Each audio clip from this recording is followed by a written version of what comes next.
The galaxy had known peace for centuries.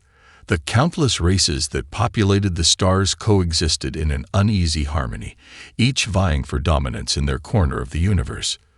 The Galactic Council, a conglomerate of the most powerful civilizations, governed the vast expanse of space with little challenge.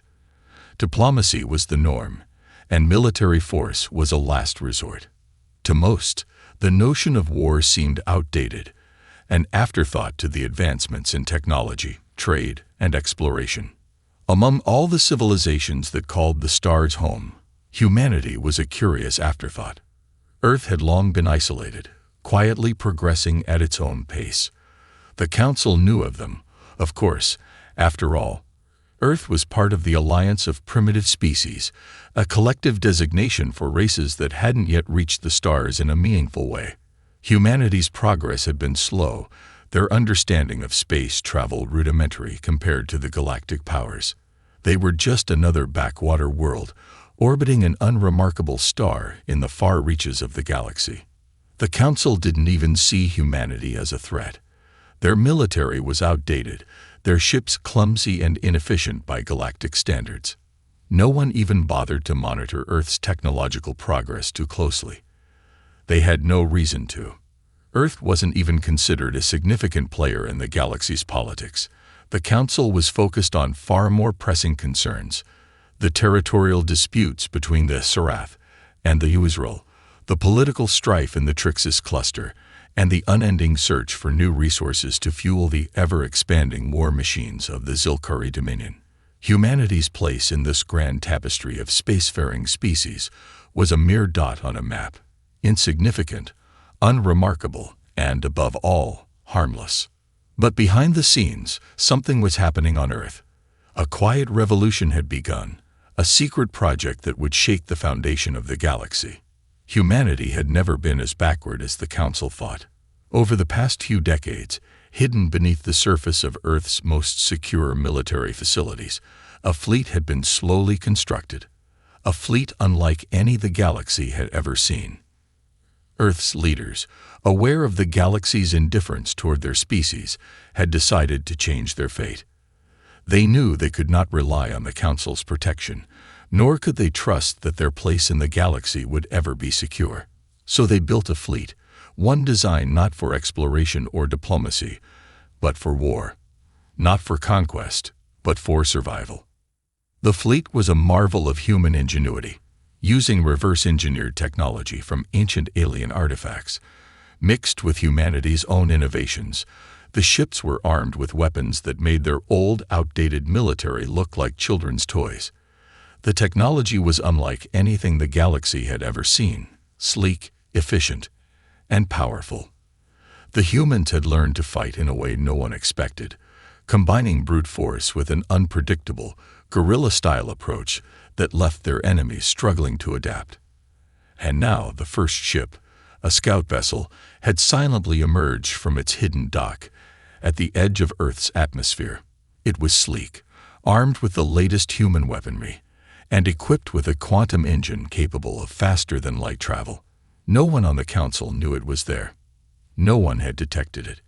It was too small, too quiet, and humanity had learned how to keep its secrets. As the ship slipped into the vast expanse of space, it left behind a world of complacency. For the galaxy, everything seemed normal. Until now. The first ship to break free from Earth's atmosphere had been launched into the unknown, carrying with it the first step of humanity's grand plan. The Council was blissfully unaware, continuing to debate their meaningless issues, while far above them, humanity's war fleet was about to make its presence known. The galaxy had been warned countless times of humanity's potential, but it had ignored the warnings. They had dismissed humanity as too insignificant to matter, too weak to be a threat.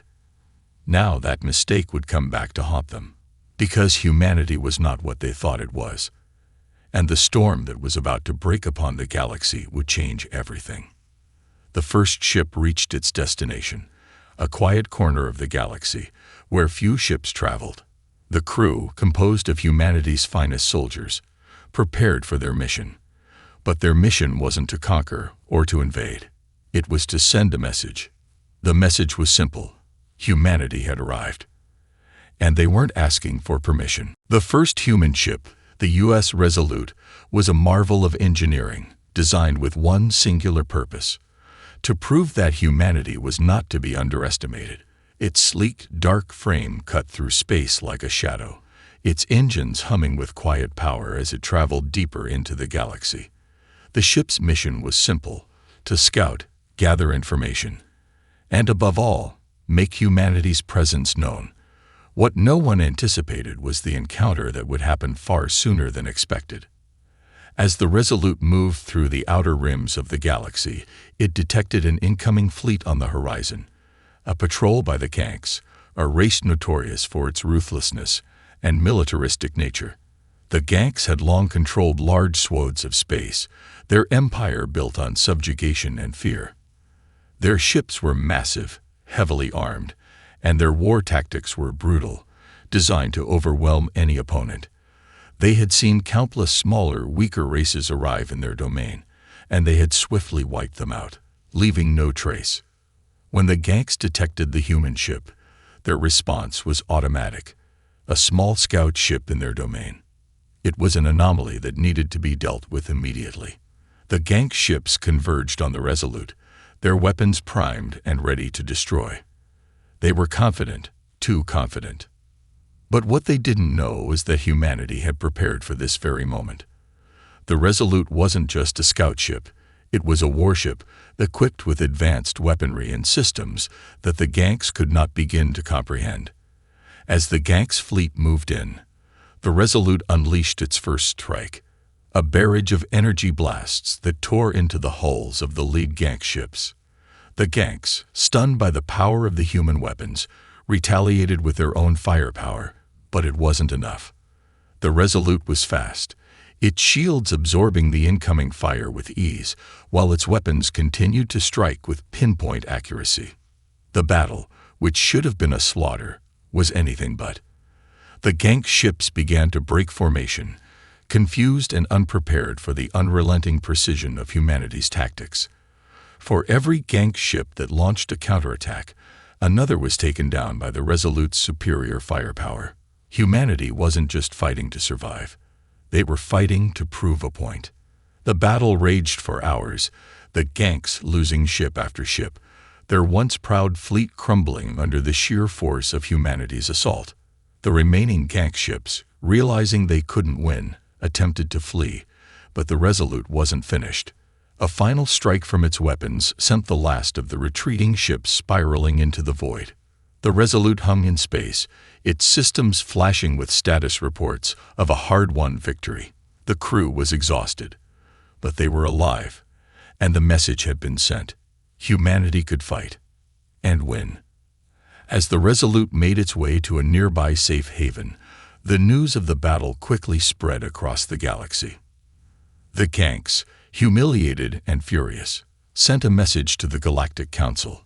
Humanity was not to be underestimated. The Council, still unaware of the true scale of humanity's strength, brushed it off as an isolated incident. After all, the Ganks had lost battles before. But what the Council didn't know was that this wasn't an isolated incident. This was only the beginning. The Ganks' defeat at the hands of humanity's warship would reverberate through the galaxy, a warning that no one was prepared for. And as the Resolute drifted toward its next destination, humanity's next move was already being planned. This was no longer a simple reconnaissance mission.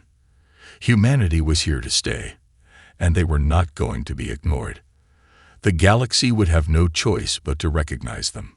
The quiet peace the galaxy had known for so long was about to be shattered, and humanity was taking center stage. The victory of the Resolute spread like wildfire through the galaxy, though the full extent of what had just occurred remained unclear. To the Galactic Council, the battle was a minor skirmish, an isolated clash between two unknown factions. The Ganks, a powerful force in their own right, had been humiliated, yes, but it was assumed to be a fluke.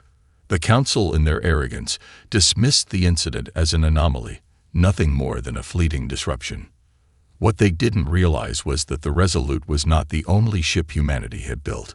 It was merely the tip of the iceberg, a single scout vessel in a much larger, more formidable fleet. Humanity's warships, each more advanced than the next, were quietly assembled in secret, ready to take the galaxy by storm. Days after the battle with the Ganks, humanity's true strength was revealed. The first full wave of Earth's war fleet, a collection of warships, drones, and automated vessels, emerged from the shadows of deep space. The ships were sleek, black, and designed for maximum efficiency, each one a technological marvel, armed with energy cannons, pulse weapons, and stealth technology far beyond what the galaxy had ever seen. These weren't the clumsy ships that the Council expected. These were weapons of war, purpose-built for one thing: to conquer or die trying. The ships appeared in the galactic outskirts, traveling toward the core systems at a speed that defied anything the Council had previously encountered. The first human vessels entered uncharted territories, catching the attention of the galactic powers that had long considered their region safe from such intrusions. They entered systems that had been under the control of various factions for centuries. Humanity was not asking for permission to pass through. They were taking what they wanted. The response from the Council was swift. Panic spread through the corridors of power as alien ambassadors from across the galaxy demanded answers.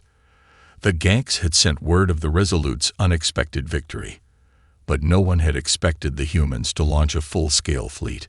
The Council, a body that prided itself on maintaining peace and order, was caught off guard. The idea that a primitive species, one whose military they had dismissed as insignificant, could build such an unstoppable force was inconceivable. In a rare joint session, the Council convened to discuss humanity's sudden rise. Some argued for immediate confrontation, sending their strongest fleets to crush Earth's forces before they could spread. Others, more cautious, proposed negotiation, hoping to learn more about this enigmatic species and whether they could be brought into the fold of galactic politics. The debate was heated, but one thing was clear: humanity was no longer a passive player. They had announced their arrival with overwhelming force, and the galaxy was on edge. On Earth, the warships continued to advance. The fleet was not just a symbol of military might, it was a statement. General Amelia Cross, humanity's leader and mastermind behind the fleet's creation, understood the importance of this moment.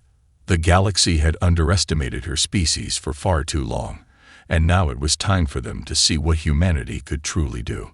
The Resolute, having completed its mission, was joined by its fleet mates, ships of unimaginable power, all designed to operate as a cohesive unit. Humanity's military strategy was as innovative as their technology. They fought not just with force, but with cunning and precision, using guerrilla tactics, ambushes, and quick strikes that left the galaxy's defenders reeling. Every battle was a calculated risk, a careful step in humanity's grand plan to secure their place in the galaxy. The fleet didn't just push through contested systems. They claimed them. They took control of asteroid fields, barren planets, and derelict space stations, swiftly fortifying their new territory with advanced defenses. The galaxy watched in awe and fear as humanity carved out a footprint in space, leaving behind the remnants of those who dared oppose them. By the time the Galactic Council finally managed to respond, humanity was no longer a curious anomaly. They were a force, an unstoppable force that had taken control of significant portions of space. The Council's once unshakable confidence began to waver. Humanity, a species that had been ignored and dismissed, had taken center stage, and they weren't backing down.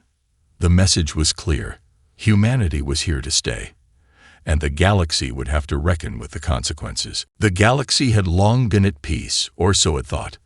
The various factions and empires of the stars had settled into a routine, an uneasy balance where conflict was rare and war was considered an archaic relic of a forgotten age. But humanity's sudden rise had shattered that illusion. No longer were they the insignificant race that had been overlooked for centuries.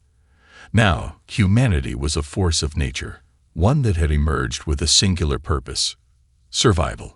General Amelia Cross knew that humanity's place in the galaxy would not be given freely.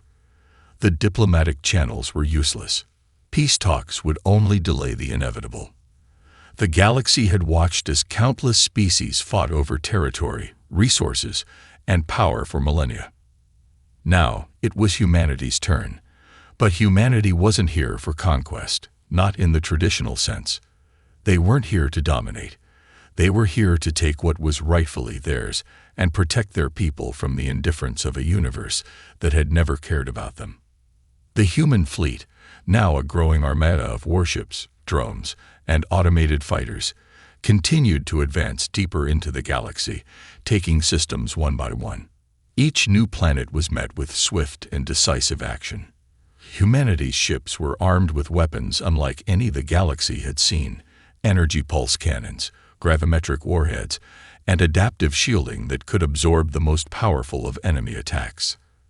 The tactic was simple: eliminate threats, take control of the planet, and then fortify it against any possible retaliation.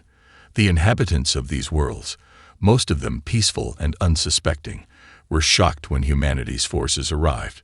The first wave of human soldiers made landfall on distant planets, establishing bases that were heavily fortified and near impossible to breach.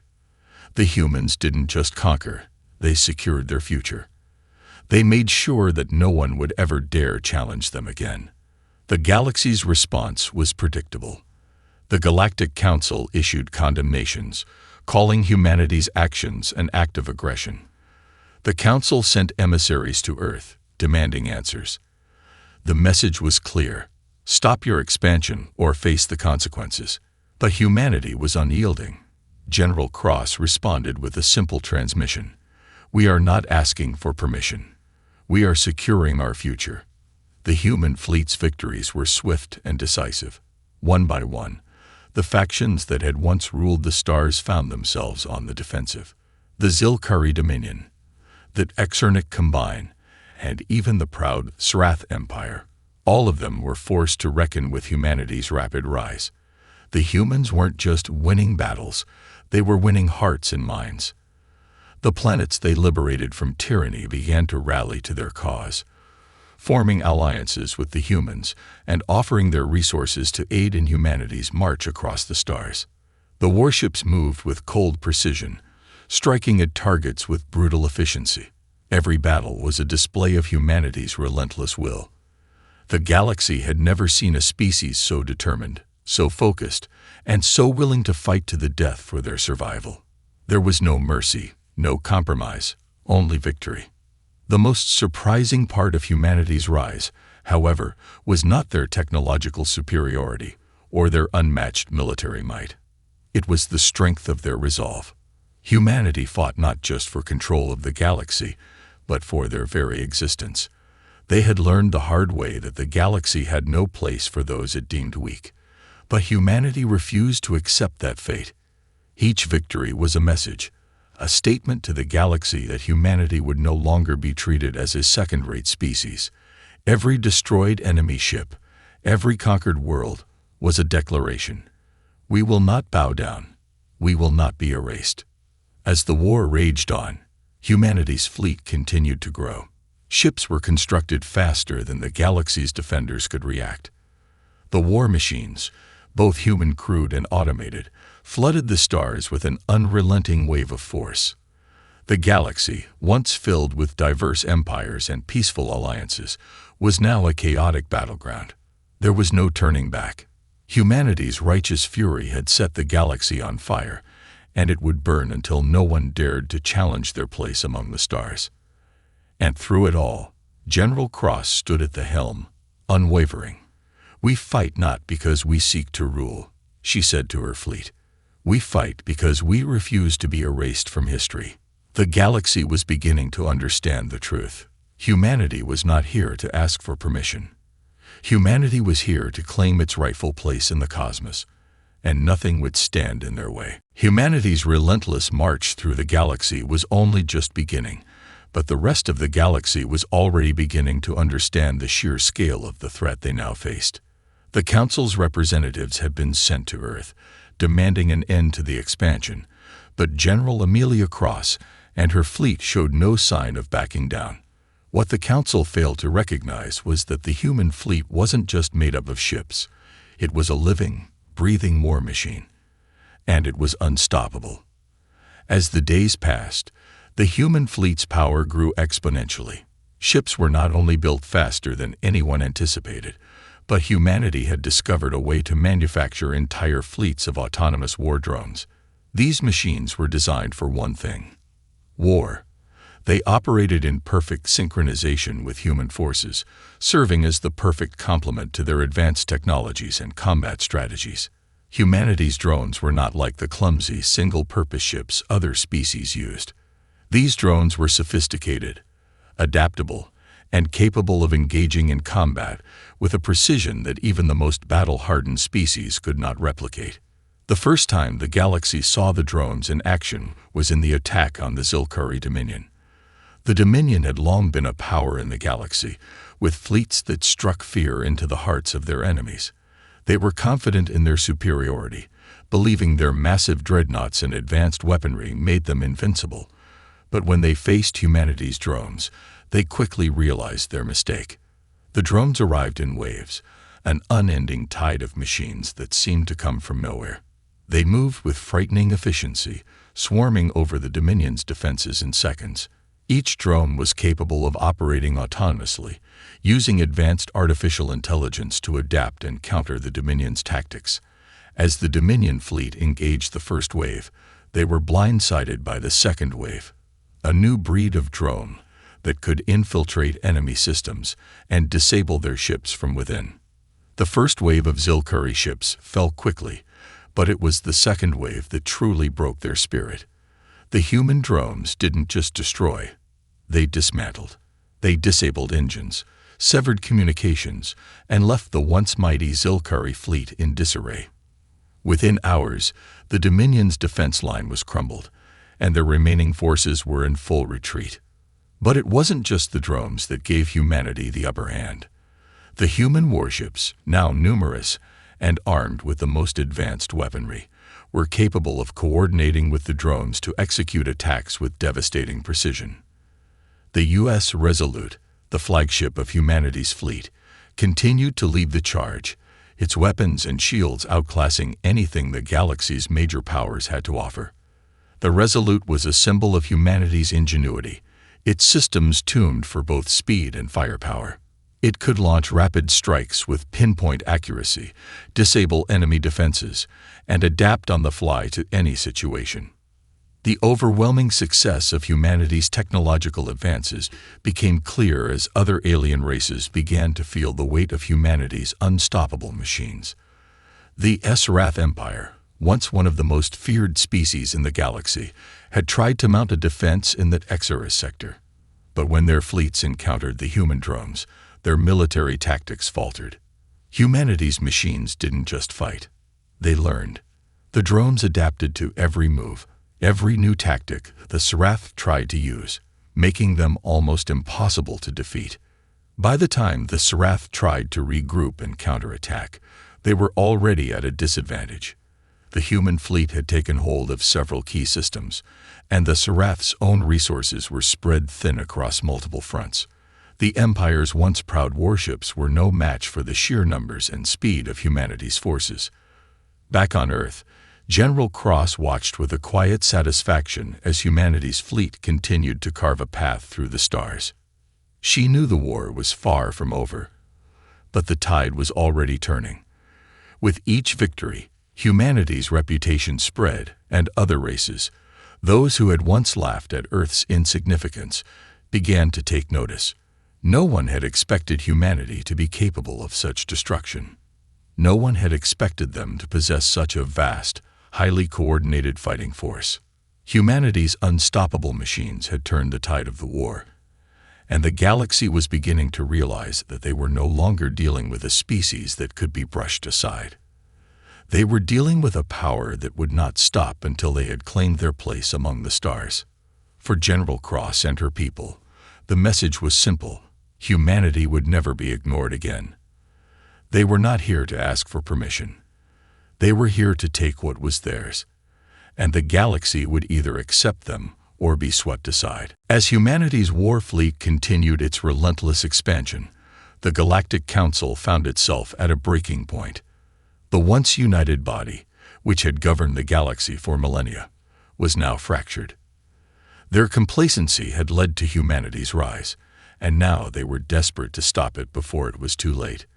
The galaxy's major factions, each feeling the heat of humanity's dominance, began to fracture, some seeking diplomacy, others opting for all-out war. But in the heart of the Council, there was one final, desperate plan, a last-ditch effort to slow humanity's unstoppable advance. The Council's leaders convened in a secret meeting, one that even the most powerful empires weren't aware of. The topic on the table was humanity, and how to stop them. A group of the galaxy's most advanced scientists, military strategists, and diplomats had been assembled to form a united front. They had spent weeks discussing every possible strategy, analyzing every weakness in humanity's forces, and investigating any potential vulnerability in the fleet's strength. But after all their deliberations, one plan rose to the top. They would use the most powerful weapon at their disposal. The plan was dangerous and fraught with uncertainty, but desperate times called for desperate measures. They would unleash a weapon capable of neutralizing humanity's technological superiority. This weapon wasn't a traditional bomb or energy weapon. It was something far more insidious. The Council had learned of an ancient race, the Xanteri, who had once ruled the galaxy long before any of the current empires had risen. The Xanteri had left behind an artifact, a device capable of disabling all electronic systems in a given area. It was an ancient EMP, one that could render humanity's advanced technology useless. The Council's scientists, with the help of a few willing collaborators from the Zilkari Dominion, managed to uncover the location of the Xanteri artifact deep within the Lyrian Nebula, a dangerous, unexplored region of space known for its treacherous storms and violent gravitational anomalies. The artifact was hidden in the ruins of an ancient Xanteri temple, its location known only to a handful of high-ranking individuals. But it was humanity's greatest weakness, and the Council was determined to use it to their advantage. The operation was set into motion. A massive coalition fleet, consisting of the combined might of the Galactic Council's military forces, was assembled. The fleet included some of the most advanced warships in the galaxy, their crews handpicked for this final assault.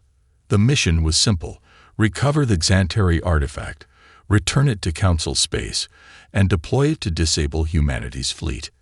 As the fleet departed, General Amelia Cross remained unaware of the threat mounting against her. The human fleet continued its campaign, pushing through system after system, securing territory and making new alliances. The drones continued to swarm, the warships cut through enemy lines with surgical precision, and humanity's grip on the galaxy tightened with every victory. But unknown to her, the galaxy's greatest powers were preparing a weapon of their own.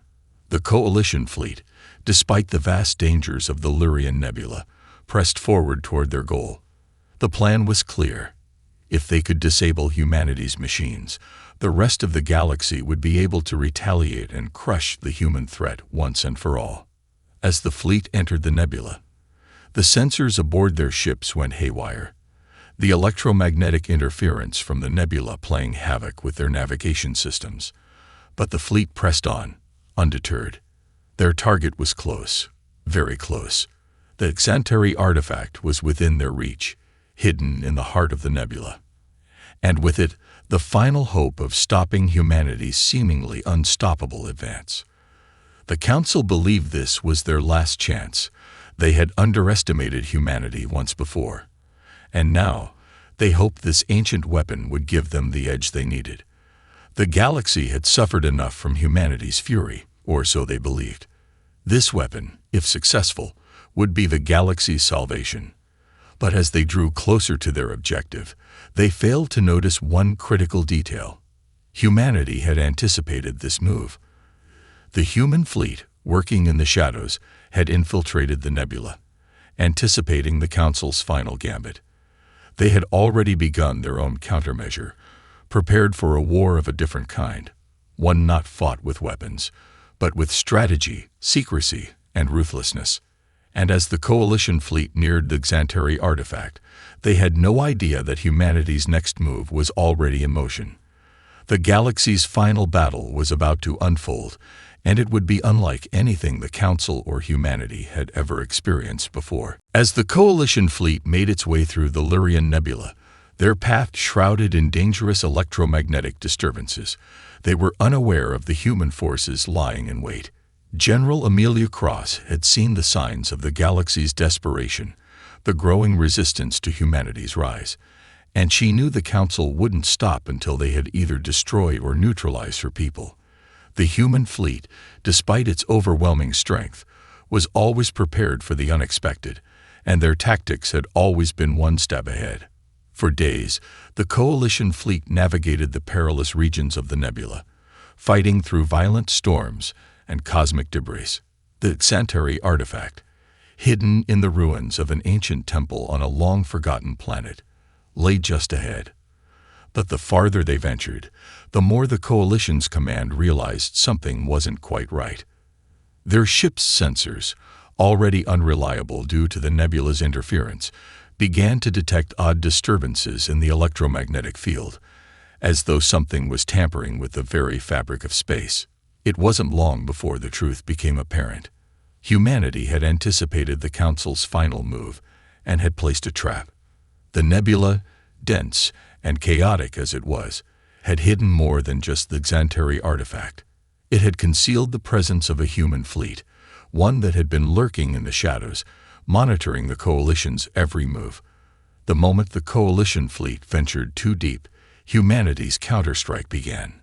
General Cross had deployed a series of stealth ships, outfitted with the same advanced cloaking technology that had made the Resolute so successful. These ships, smaller and faster than anything the Coalition had, were designed for one thing: sabotage. The human fleet's drones, too, had been carefully positioned throughout the nebula, waiting for the perfect moment to strike. Now, as the Coalition fleet grew closer to their target, the attack began. The first sign of trouble came when the Coalition's lead ships began to experience erratic systems failures. Their weapons systems shut down unexpectedly, their shields flickered, and engines sputtered. At first, the officers aboard assumed it was a malfunction caused by the nebula's interference, but they quickly realized the truth. The human fleet had infiltrated their command systems, deploying cyber warfare tactics that no one had anticipated. Humanity's advanced AI and hacking tools had infiltrated the Coalition's networks, causing total chaos. Then came the drones. Swarms of human-made machines descended from hidden positions, emerging from the dense clouds of the nebula with terrifying speed. The Coalition's ships, still reeling from the cyber attacks, were now facing an onslaught of relentless, highly advanced drones. These machines, armed with devastating energy pulses and guided by an intelligence that could adapt to any situation, tore through the Coalition's defensive lines with horrifying precision. The Coalition's military forces tried to regroup, sending reinforcements and attempting to regain control of their systems. But the human counterstrike was relentless. Every time they regained a foothold, the drones adapted, finding new ways to disable their ships. In a matter of hours, the tide of the battle had turned. The Coalition fleet, once confident that they would recover the Xanteri artifact and neutralize humanity, was now fighting for survival. The Resolute, having hidden among the debris of the nebula, appeared at the heart of the conflict. Its massive weapons systems powered up as the flagship unleashed a devastating wave of energy blasts, targeting the Coalition's command vessels. The precision of the Resolute's strikes was unmatched. Even as the Coalition fleet scrambled to retaliate, the human ship's advanced shielding absorbed the incoming fire with ease, countering with waves of energy that shattered the opposition's defenses. Within hours, the Coalition fleet was in disarray. Ships were disabled, communication lines severed, and many of the commanding officers had been killed or captured. The Xanteri artifact, once their beacon of hope, remained out of reach, now completely irrelevant as humanity's forces moved in. The battle, which had seemed like the coalition's final push, had become their greatest disaster. As the final remnants of the coalition fleet attempted to retreat from the nebula, General Cross made her move. Humanity's stealth ships followed closely, ensuring that no ship would escape unscathed. The Resolute led the charge, taking down the last of the coalition's fleeing ships, ensuring that no reinforcements would come to the Council's aid. On the bridge of the Resolute, General Cross stood with a calm expression, watching as the enemy forces scattered. She knew that the war was far from over, but this victory was a crucial turning point. The Council had underestimated humanity once again, and now they had paid the price. "We've sent them a message," Cross said softly to her officers. "They will never again think of us as weak. They will never again think of us as anything but a force to be reckoned with." Humanity had won the battle in the nebula, but they had also struck a powerful psychological blow. The galaxy now understood that humanity was no longer just a rising power. They were the power to be feared. And the galaxy's rulers would have to reconsider their place in this new order, for humanity's war was far from finished. The final gambit had been played. And the Council, already on the brink, was about to face the consequences of underestimating Earth's might. The aftermath of the battle in the Lurian Nebula was nothing short of catastrophic for the Galactic Council and its coalition. What had once seemed like a final attempt to crush humanity had instead been a devastating defeat. The Council's fleets lay scattered and broken, their power fractured. The hope of using the Xantari artifact to disable humanity's technological superiority had been destroyed, along with their belief that humanity could be stopped.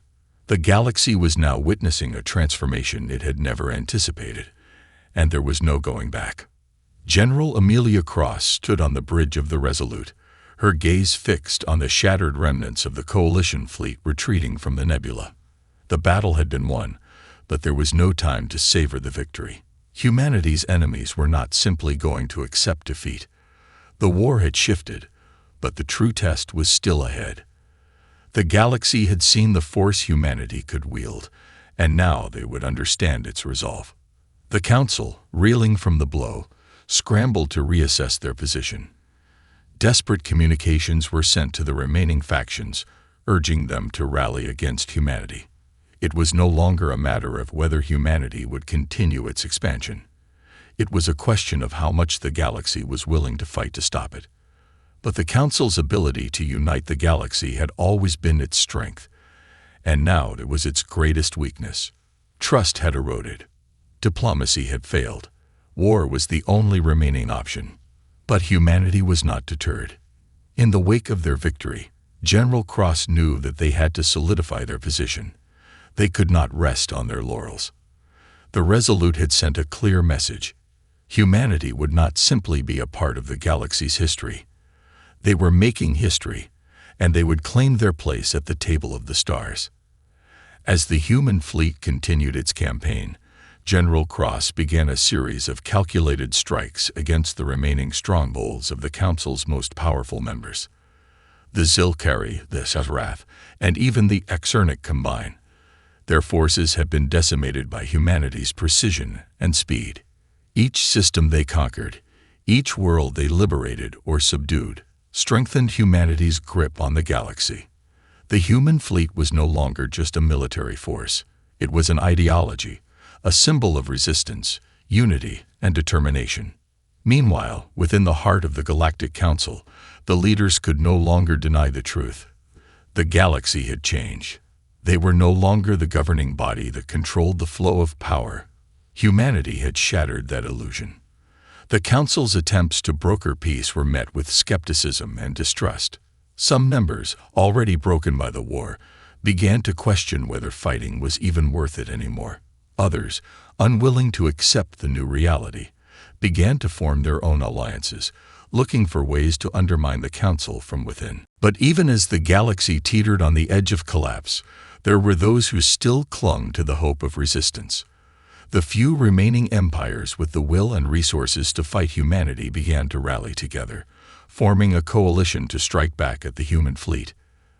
They knew it would be their last stand, a desperate attempt to save what little they could of the galaxy as they knew it. They believed that if they could manage to take down the Resolute or find a way to cripple humanity's technological advantage, they could push the human forces back. General Cross, however, was not worried. She had anticipated this. Humanity had already secured the key systems and resources necessary to maintain their dominance. The warships, now enhanced with even more advanced technology, were ready. The drones, more intelligent than ever before, were deployed to every front. Humanity's forces were spread thin, but never stretched too far. The galaxy's resistance would come, but they would be met with overwhelming force. As the final battle loomed on the horizon, humanity's resolve was stronger than ever. They were no longer fighting for mere survival. They were fighting for their place in the universe. And they would stop at nothing to ensure that no one would ever again look down on Earth as a primitive, weak species.